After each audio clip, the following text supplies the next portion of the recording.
The show features artists who are exploring contemporary issues like privacy, climate and the local environment, the afterlife, and themes of the air, flying, and flocking. I think what I would say to the audience is the artworks that are in the New Waves exhibition are only fully appreciated with time. It's awesome just discovering this really cool digital art center in the middle of, this very calm and sort of sober island. So entering into each of the 6 exhibits was very exciting. I found that there was really diverse topics and media that were explored, and some of them very high-tech and sort of cutting edge with AI, others much more low-tech. So I really like the diversity and intention and originality that each artist put in their work. Hi, my name is Carol Parkinson. I'm the Executive Director of Harvestworks. We are a digital media arts organization, a nonprofit organization that was founded in 1977 by artists and for artists. Harvestworks has worked diligently to support a generation of artists creating new works using technology. Our mission is to support the creation and presentation of artworks achieved through the use of emerging and evolving technologies. Our studios provide an environment where artists can make work inspired and achieved by electronic media, and also meet other innovative practitioners from all branches of the electronic art. We assist with commissions and residencies, production services, education and information programs, and presenting and distribution of their work. The Harvestworks Art and Technology program on Governor's Island was created to study ways that the general public audience could interact and appreciate contemporary digital media artworks. Our goal is to educate the public about new technology and how artists use it for their artistic expression within an informal, family-friendly, park-like environment. The audience at Governor's Island gives us a chance to do that. Every year, Harvestworks selects peer artists from the digital media arts field to act as our arts committee. The arts committee selects works, projects for the Artist in Residence program from a pool of 100 applicants. Our featured artists are selected by that committee in collaboration with myself, the executive director, and the New Waves exhibition features artists in residence Adelle Lynn and Matt Pinner, Hans Taumann and Monica De La Torre, Judy Dunaway, Gisela Gamper, Tanzi Chow, and Ahmed El-Shar. The show features artists who are exploring contemporary issues like privacy, climate and the local environment, the afterlife, and themes of the air, flying, and flocking. The works use creative technologies such as audio spatialization. Notably, the Hans Taumann and Monica De La Torre work explores that audio spatialization. Tanzi and Adelle investigate gesture interfaces with game controllers and butterfly nets. Gisela Gamper explores large-scale video with 4-channel audio, and Ahmed El-Shar investigates the afterlife with artificial intelligence. I think what I would say to the audience is the artworks that are in the New Waves exhibition are only fully appreciated with time. The show is experiential, and the experiential aspect of it comes when you spend time with the artwork. This is Adelle, my life partner, best friend, and infinite collaborator on this wonderful environment. And in all things creative, design, artistic, she's pretty much always right. Oh my gosh. This is Matthew Finner, my life partner, collaborator, dreamer, teacher, student. But yeah, thank you for doing this with me and continuing with my crazy ideas.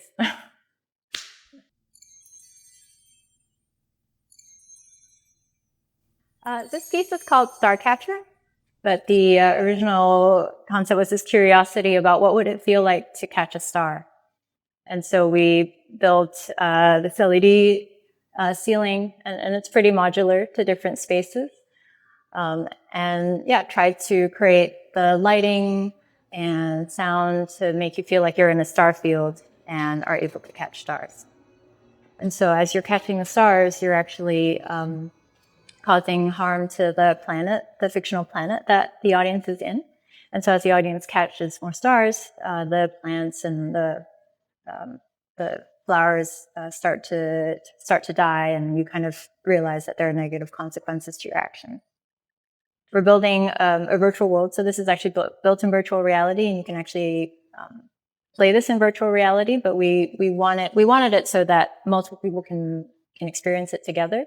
So we chose to use lights to physical lights in the space to have people be able to experience that together. It took a lot of design to figure out how could we install this quickly, easily. How can we configure where the lights are? How do we know where people are in space? So there's all these tools and bits of design that's all behind the scenes that people don't experience, but that also makes it really fun for us. Yeah, I mean, I agree. Even working on something of this scale and finding the space to experiment and develop and collaborate has been a challenge in New York. I'd say another challenge is really starting from this abstract notion of catching stars and then bringing that into a space that people can explore on their own without having our hand and guidance in describing the story for them. So we put a lot of work into making the piece a little more self-descriptive and something that will run itself. I think the most satisfying part is when people catch their first star. There's a moment of magic and whimsy where they realize that it's actually working the way we described. I think it's somewhat confusing until people come in and try it for themselves. I think beyond that, the ability to have many people playing simultaneously has really, I think, expanded the space to be more playful. There is various emergent behaviors and descriptions and justifications that people will bring to the piece. And I think hearing and watching their interpretations has been probably my most favorite part so far. Yeah, this, especially today, bringing a performance element to it and kind of adding movement and dance to the storytelling of the piece is really, really excites us. And we kind of really imagine like a fluidity between an audience interactive piece, but then also able to work with performance. And I think we really want to work towards something where the performance and the audience interaction can be really fluid and maybe even part of the same experience.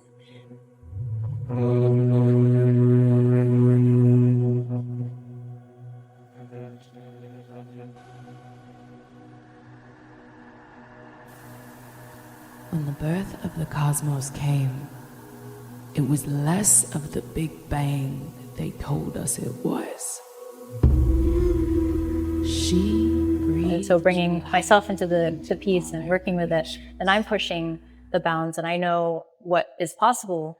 So next time I can, figure out how to encourage that more, maybe with different types of interactions. And we're thinking a lot about how technology integrates with the environment, or how, what is that back and forth conversation, and how can we maybe have more alignment between technology and nature and ourselves, and so that we're able to figure out how not to cause so much harm. Yeah, with this recent iteration, adding a dancer has enabled us to explore what other characters in this world might sort of possess in the way of powers or agency.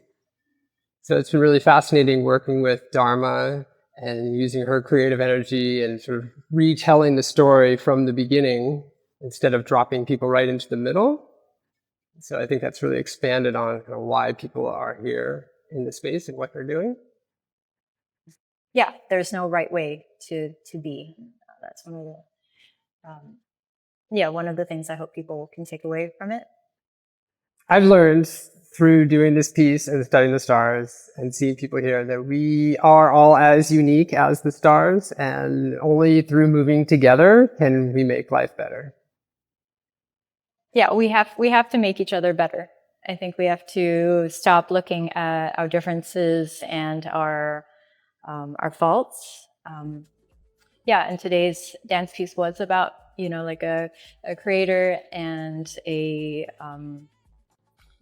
gatherer, and maybe those relationships have contention, but then they come to mutual agreement at the end. And I think we as a human race, we need to be a little bit more respectful of each other, even despite all our differences.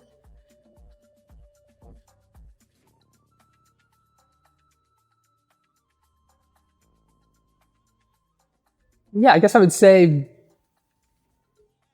for the audience, they should be curious and unafraid to unlock new mysteries and moments of discovery throughout the playing of the piece, and not too dissimilar from experiencing Governor's Island. Around every corner, there's something new to be discovered and a conversation and a person to meet.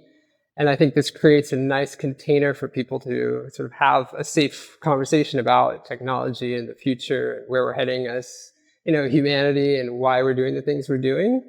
So I think taking people outside of a normal context makes them a little bit more free and ideally childlike and innocent. I guess more broadly, I can't really say enough about how grateful I am to Carol and Harvestworks.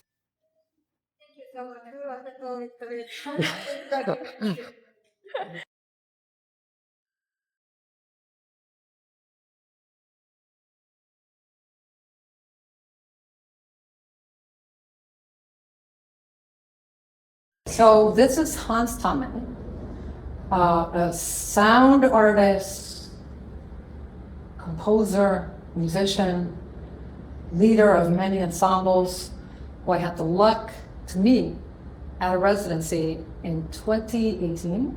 While we were there was a community day in which we had to perform. We were asked to maybe develop a collaboration, and it was really marvelous, and it was the seed of this project. And this is Monica de la Torre, and she's a poet. I had the feeling that when we made our collaboration that we played, this was poetry that speaks to me.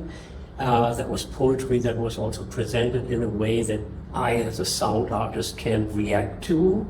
And I'm very glad that we got it together. When we started talking about this project, we had in mind that it would be shown here on Governor's Island.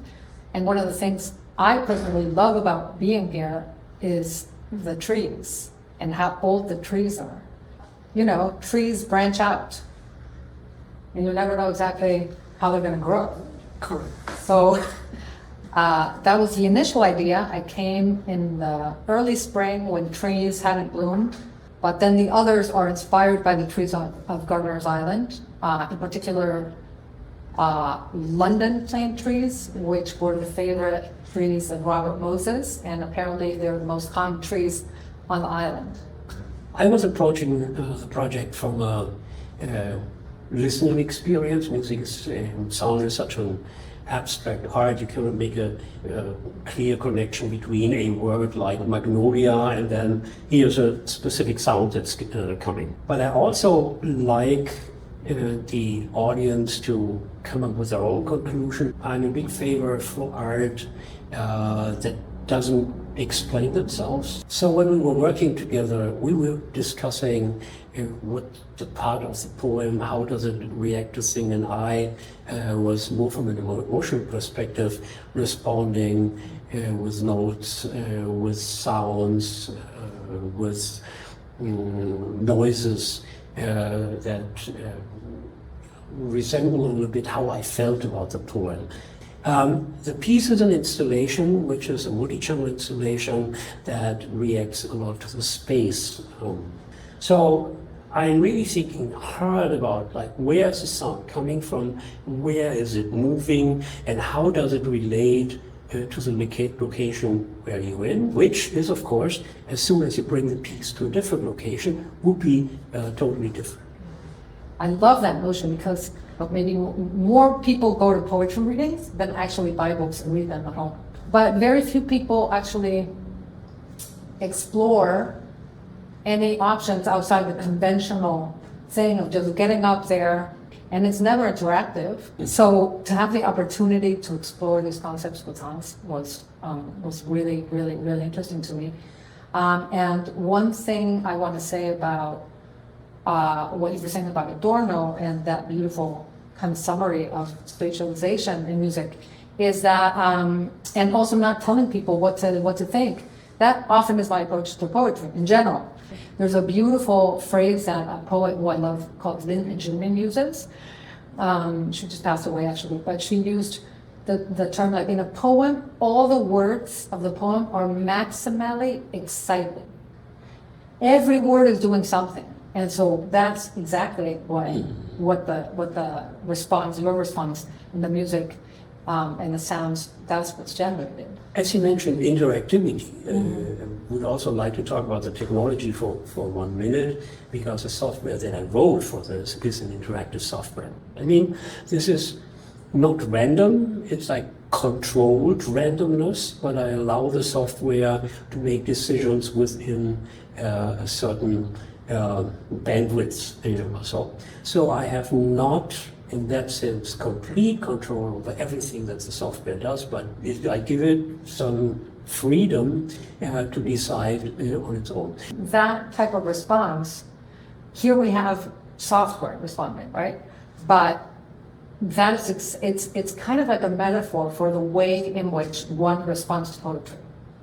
So writing from the perspective of this will be an interactive process where the listener is completing the poem and taking it in the direction that they want to take it. A poem that's open enough for that is much more interesting to me than a poem in which I want to make sure that they get it.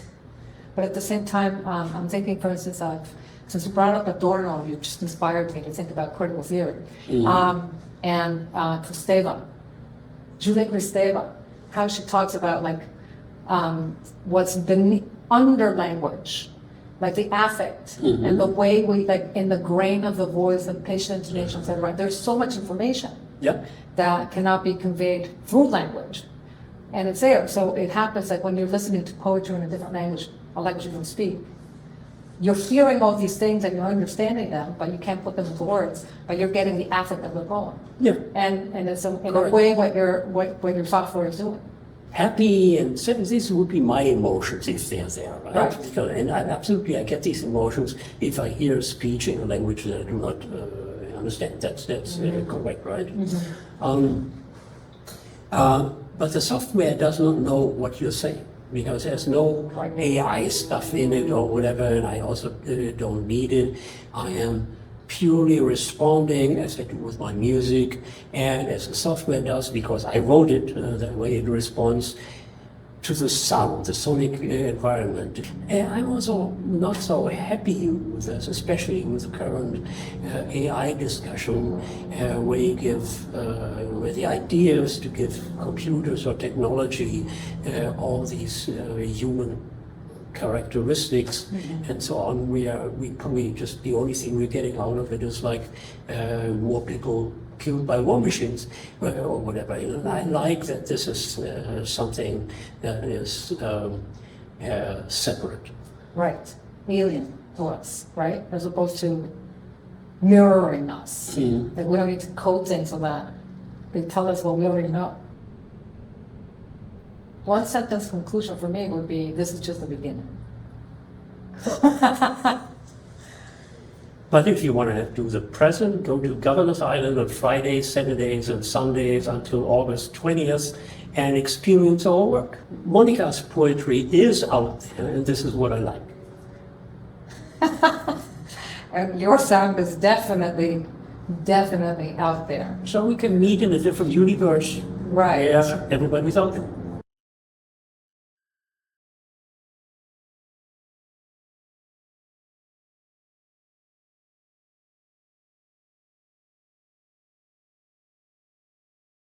I'm Judy Dunaway. I'm primarily known for my many works for latex balloons as sound conduits. That is, I make works, sound installations, what I call sonic sculptural performances, interactive works, music compositions, some acousmatic works. I have a couple of CDs out featuring my acousmatic works. Although my degrees are in music, most of my work is more in the multimedia or visual arts realm. So I'm what I like to call these days a sound artist. My piece at Governor's Island is a site-specific sound installation. It commemorates Charles K. Hamilton's flight from Governor's Island to Philadelphia and back on June the 13th, 1910. That's 114 years ago. It was the longest flight in history to that point, and he had around 60 crashes during the course of his short life, and he died 2 years after the flight from Governor's Island to Philadelphia, from the cumulative results of all the injuries that he had acquired in the course of his career. So basically, he gave his life for technology, as many of us do even now. My sound installation works with the themes of air, floating, and simple motorized devices, featuring inflated latex balloons as sound conduits. So in my floating sound sculptures, I use donut-shaped latex balloons with motors hidden in the center. There's no speakers used, but these motors vibrate the donut-shaped balloons almost like a low string, so that you get these sub-audio tones, these very low frequency tones, and they pool in the room in a certain way. They make it what's called standing waves, which are the result of the length of the sound wave, because a low frequency sound wave is very long. So the way it fits within the room, and also the way that the waves from the different sculptures interact with each other, doing something called constructive and destructive interference, so that there are certain areas of intensity, of low frequency intensity in the room, and then other areas where it's silent. And then meanwhile, I also have a second sculpture. I have a tapestry of twister balloons that I contribute to daily. The balloons are in colors that reflect on the life of Charles Hamilton. So I use the people colors, but I always combine one red, the color of blood, kind of representing Charlie and his body and how he sacrificed his body for technology. And the sound of the recording, so the sound of the making of the tapestry as I weave the balloons together is recorded. I record it every day when I do it. And then when I'm not making the tapestry, I play back the sound of the weaving in the room, but I also hang the results of the tapestry up in the room. So there's always this continually growing tapestry of balloons happening in the room, but because they're balloons and also because of the extremely harsh environment at Governor's Island, they're constantly dying. So the balloons are constantly deflating and collapsing, and every day I'm building more and more, and every day they're dying. So the sound has a visual representation in that sense.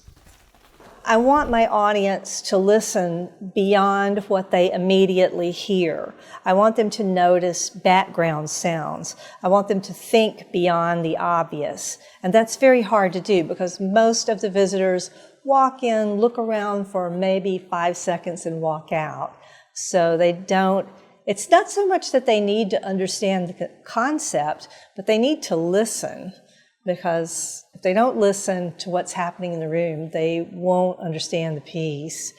For instance, we don't usually think about electrical hum that we hear in environments, like the hum of a refrigerator or some other electrical device.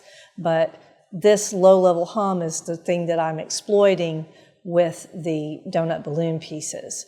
So I want people to notice these things that they don't normally pay attention to. And then there's the thinking of balloons differently as well. Like children don't really like this piece so much because it's not really fun and games. The whole thing is more like ivy growing out the side of a house rather than a tapestry. And it's about death, and many adults get that. And it might scare children, and rightly so. And I think the connection to Charlie Hamilton is more visceral for most visitors. His life was dark, and his flight at Governor's Island happened 2 years before he died. And he sacrificed himself to technology. And if people spend a lot of time and read all the newspaper clippings that I have there and so forth, they probably understand the deeper connection to the pieces, but most tourists don't stay that long. The first sound installation that really impressed me was a realization of Alvin Lucier's Queen of the South. So then I started studying with Alvin Lucier at Wesleyan University not long after that. And in early 2000, I created my first sound installation called Sound Installation for the End of Time. And that piece evolved into my installation Manual Eardrums, which I've presented many places since.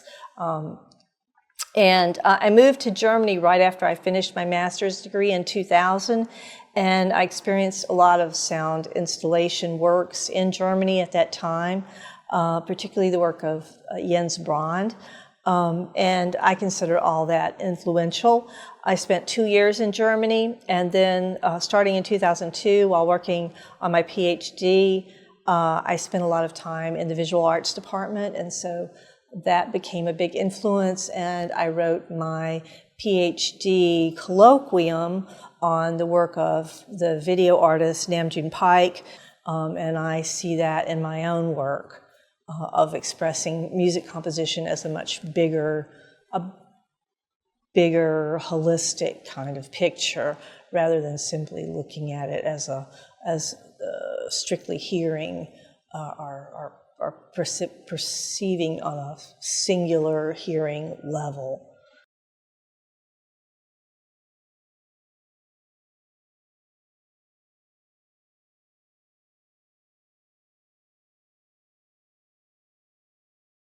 The AI generated Islamic heaven and hell was very interesting to see, like, because I'm Muslim, seeing that was very like, you know, seeing other people that actually do that is very interesting, and I don't know, it was very beautiful. Like, yeah, AI still needs like its tweaks, obviously. My name is Ahmed El-Shar, Egyptian new media artist, and currently I'm living between New York and Scotland.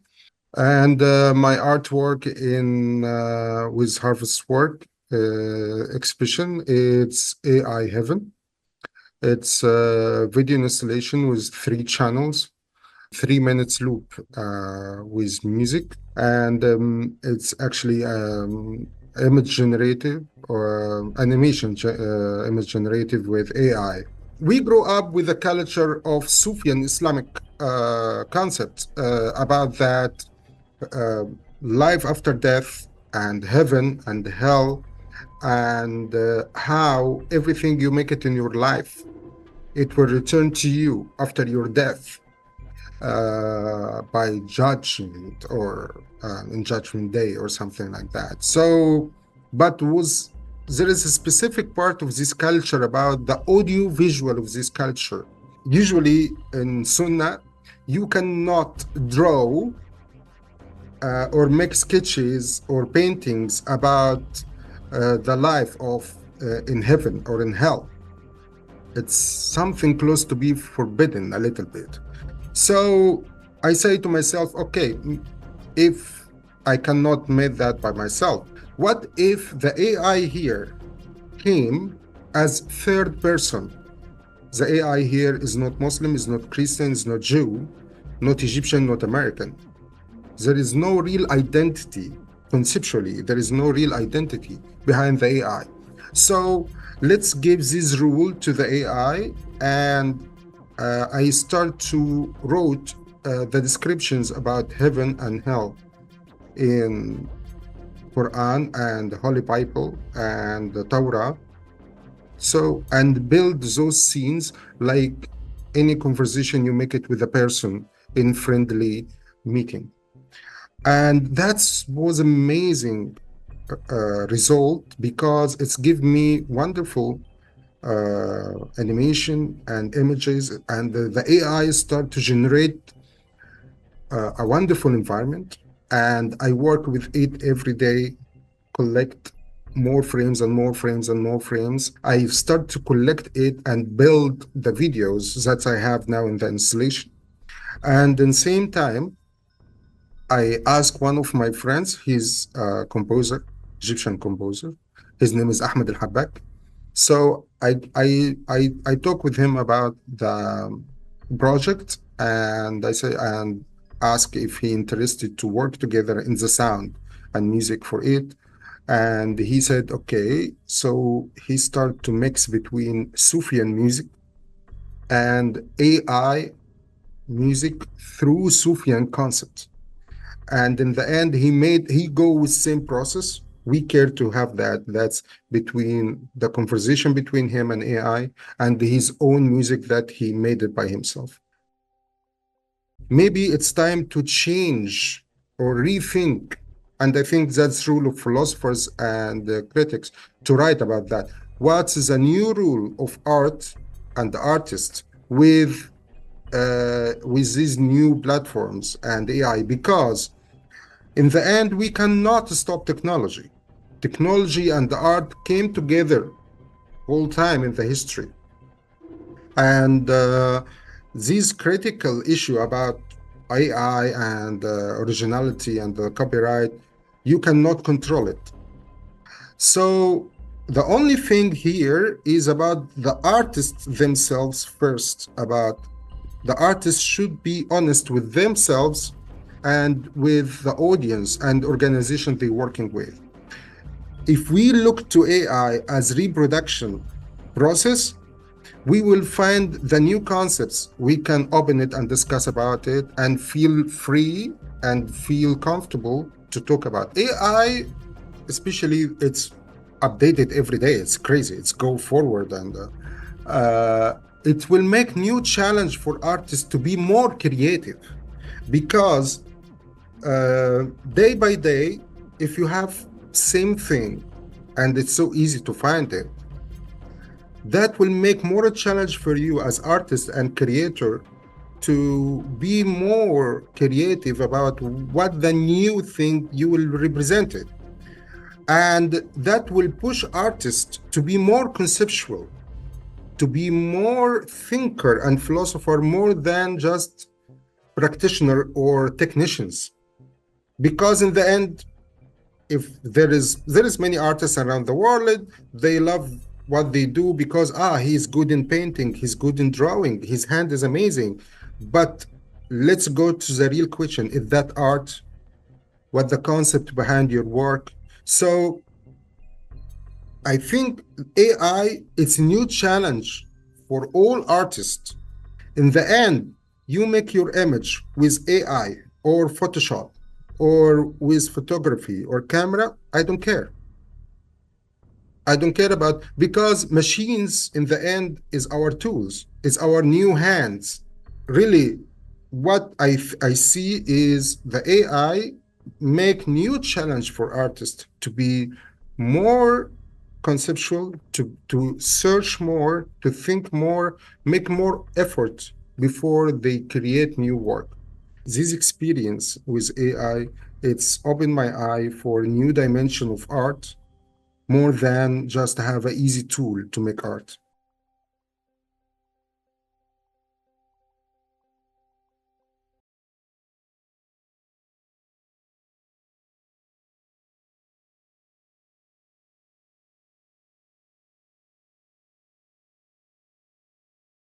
Tanzi Xiao was a 2023 artist in residence. She was selected because of her artistic excellence and interest in using electronic media as a creative, as a tool to create her work. She benefited from the assistance of technical engineer Matthew Ostrovsky to create what you see is the information that we collect. Tanzi brings, a political point of view to the work, where she is really highlighting the privacy policies, the intrusive privacy policies of some major social media platforms. And the artwork then combines an innovative use of electronic media and technology with a political point of view. My name is Mehir, and I really like the interactive environment and I really found it interesting how they would react to how high or low your voice was, and I also like the video with the magnet. Here's the information we collect is a speech recognition project, and the audience is invited to speak into the microphone, supposedly reading the privacy policy of a certain corporation. And oftentimes in reality, we just scan through, or not even the privacy policies, before we sign up for something, and we signed away our rights without noticing it or even knowing the content. We never paid attention. And that's kind of the intention of the project. It kind of forces us to read what's actually written there. And what triggers the singers to sing is basically the keywords in those privacy policies. And some of them are really scary information that we have about migration patterns during crisis.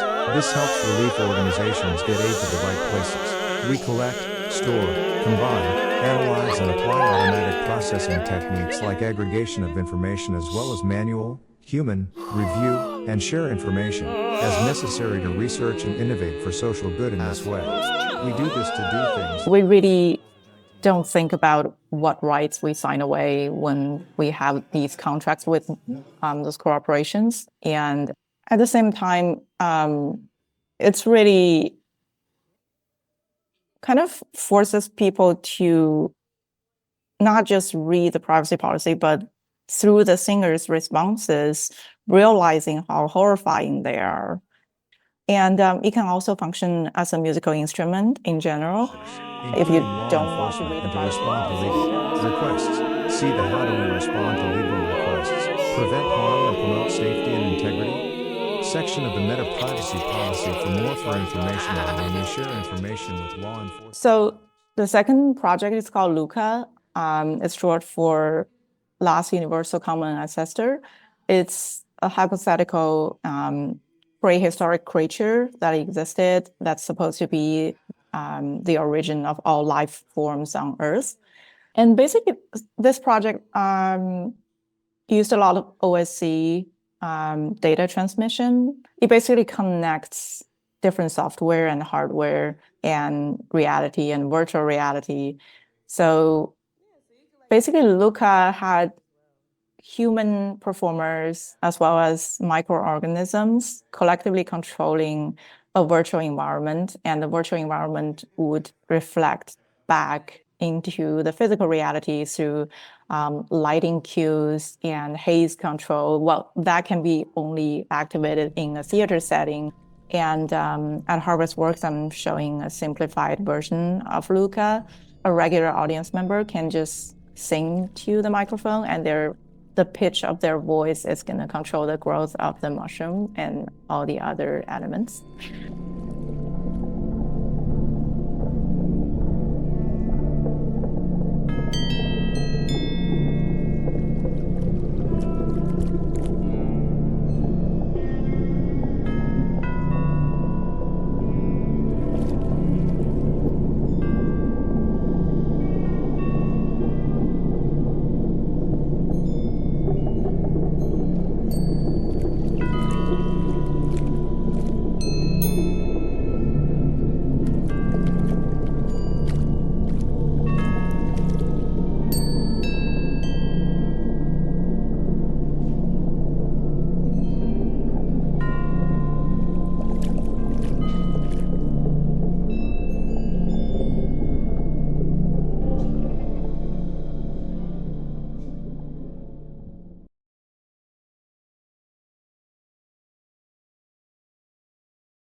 Hi, I'm Gisela Gampo, and I have been a photographer since the 1970s.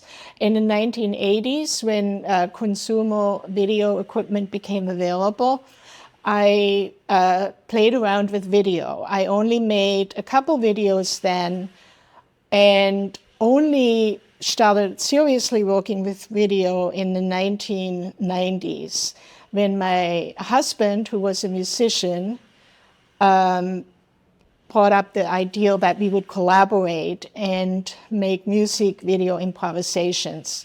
And in 2015, Pauline approached me to make a video for Crave Lab, which is a lab at RPI in Troy. And it's a 360-degree environment. And her trio was going to use the video as a score. And so for me, it was quite a challenge to create a piece that would be interesting to be in a 360-degree environment, but also would give the musicians enough variety to improvise with their instruments and their electronics. I love these beats, and I could imagine them, the audience being surrounded with a variety of whatever these beats would do. And so I had all this footage, and now I had the opportunity 10 years later, 8 years later, to make an installation for this space. And so I revisited the beats, I edited, made a new piece in essence. And I wanted it to be an experience, because all the video work I had done in the music was always an experience. It was music and visuals that people, so it's not narrative. It was, non-linear. And when I worked on this piece, the connection I had with the beats, they became crowds to me, or people being manipulated, or people running media, the politicians, and they run with one politician. They run every once in a while, to me, they were people. They peel away and they go with another group. But they also could be ants, or, it's really organic even though they're metal beats, but the movement is very organic. And it's actually a drum that I manipulated very carefully so the beats had a different speed the way they moved. I think my work really is more related to film than video manipulation, probably because I'm a photographer and my main is having the way something looks, the light on an object, and then the movement comes from 13 years or 12 years of working in See Here Now and improvising video to music. And so I feel this piece does have a rhythm to it somehow, even though there's no music. There is the sound of the beats, but it still has a natural movement, which that's really what makes me happy. I mean, when I worked on it, often I would look at it and go, wait a minute, I need to, color correct it or something like that. And I would just be looking at the beats. So I'm very happy with it. And then I'm a visual person, so I just love, it's like eye candy. And you never really know where they're going in a way. You're always a little bit surprised. Suddenly they're going over there, but then they come down. So I really love playing with that. And I slowed some of them up. Some of them reversed them, and to keep it really interesting. And then the reason why my hands are underneath I've eventually found was the best way to control. I could hold it really still, and then I could just slightly move the drum, and then they were all, that was the best, rather than controlling it like this. If I held it like this, I had more control, but then when you see the hands through it, that gives it another element. So it adds another really kind of interesting element, and you could think somebody is behind the wall trying to control. Also,